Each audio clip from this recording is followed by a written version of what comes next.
On the morning of January 28, 1986, the United States paused without knowing it was about to hold its breath for decades.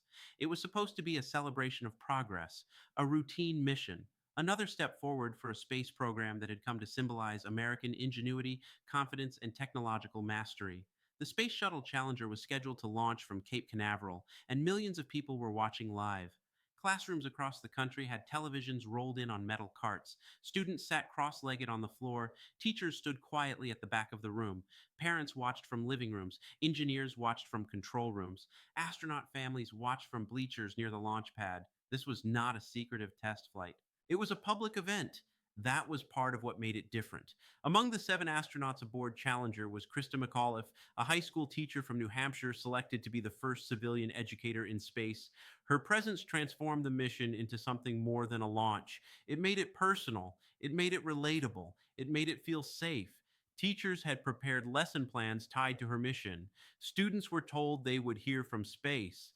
NASA wanted to inspire a generation to show that spaceflight was becoming normal, accessible, and reliable. But space does not bend to optimism. The morning of the launch was unusually cold. Temperatures had dropped overnight to levels rarely seen at the Florida launch site. Ice formed on the launch pad. Engineers expressed concern. The shuttle systems had never been tested under such cold conditions. Those concerns were raised, they were discussed, they were ultimately overridden. At 11:38 a.m. Eastern Time, Challenger lifted off. For 73 seconds, everything looked normal. The shuttle climbed into the sky, trailing its familiar white plume. Commentators spoke calmly. Students watched, some cheering. There was no sign of danger, no explosion, no alarm.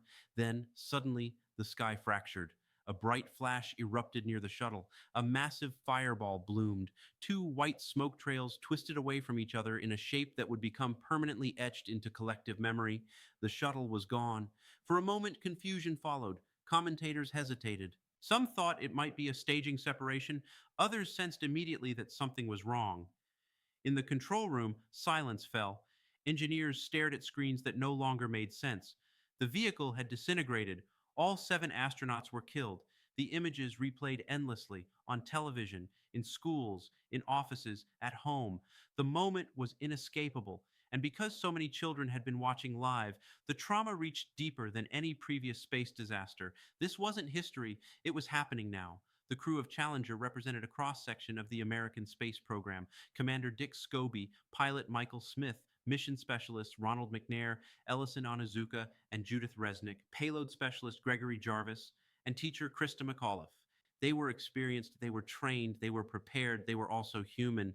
In the hours that followed, questions flooded in. How could this happen? What failed? Who knew? Why was the launch allowed to proceed? The answers would take months to uncover. President Ronald Reagan addressed the nation that evening. He spoke directly to children, acknowledging the pain of those who had watched. He described the astronauts as explorers who slipped the surly bonds of Earth to touch the face of God. It was a moment of national mourning, but mourning was only the beginning. The Rogers Commission was formed to investigate the disaster. What they found would fundamentally change how people understood not just NASA, but institutional decision making itself. The cause of the explosion was traced to a failure of the O ring seals in one of the shuttle's solid rocket boosters. These rubber seals were designed to prevent hot gases from escaping. In the cold temperatures of that morning, the O rings became stiff and brittle, losing their ability to seal properly. Hot gases escaped, structural integrity failed, the shuttle was lost. But the technical explanation was only part of the story. Engineers from contractor Morton Thiokol had warned NASA about the risks of launching in cold weather. They had data, they had concerns, they recommended delaying the launch. Those recommendations were discussed during teleconferences the night before the launch. But under pressure to maintain schedule, to avoid further delays, and to meet public expectations, the concerns were downplayed. The decision to launch was made. This revelation changed everything. The Challenger disaster was not simply a mechanical failure, it was a failure of communication, culture, and organizational judgment. It exposed how warnings can be normalized, how risk can be reframed, and how institutions can drift into danger without realizing it. Sociologist Diane Vaughan later coined the phrase the normalization of deviance to describe what happened. Small problems that do not immediately cause disaster become accepted as normal. Over time, the boundary between safe and unsafe erodes. Challenger became a case study taught far beyond aerospace engineering. Business schools, medical ethics programs, government agencies, anywhere complex systems exist, Challenger is invoked as a warning. The human cost was devastating.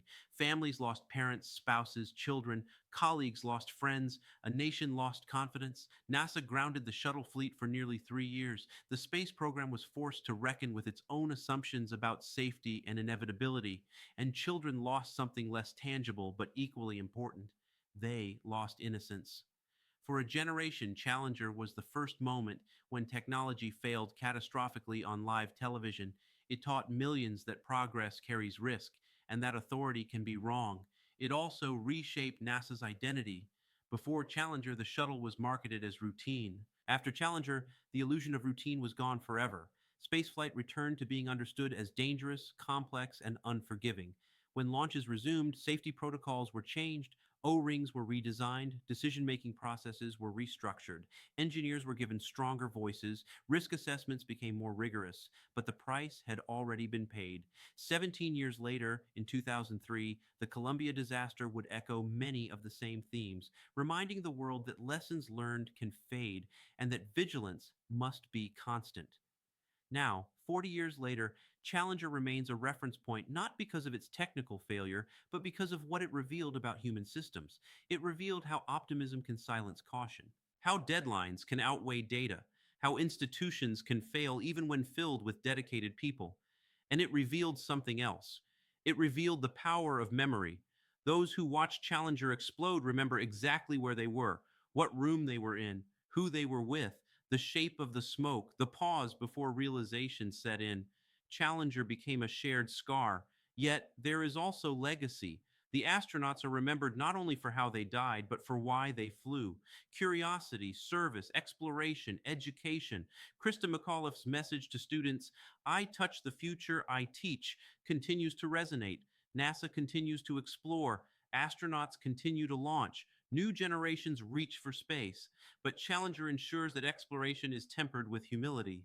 40 years later, remembering Challenger is not about dwelling on tragedy, it is about accountability. It is about listening to warnings. It is about understanding that systems fail when voices are ignored.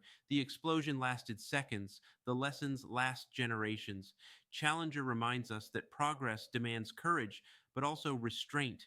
That innovation requires not just brilliance, but integrity, and that when we honor those who were lost, we do so best by ensuring their loss was not in vain. The Shuttle Challenger never reached orbit, but its legacy reshaped how humanity approaches the unknown. And 40 years later, we remember not just what happened that morning, but what it taught us about responsibility, risk, and the fragile line between ambition and caution.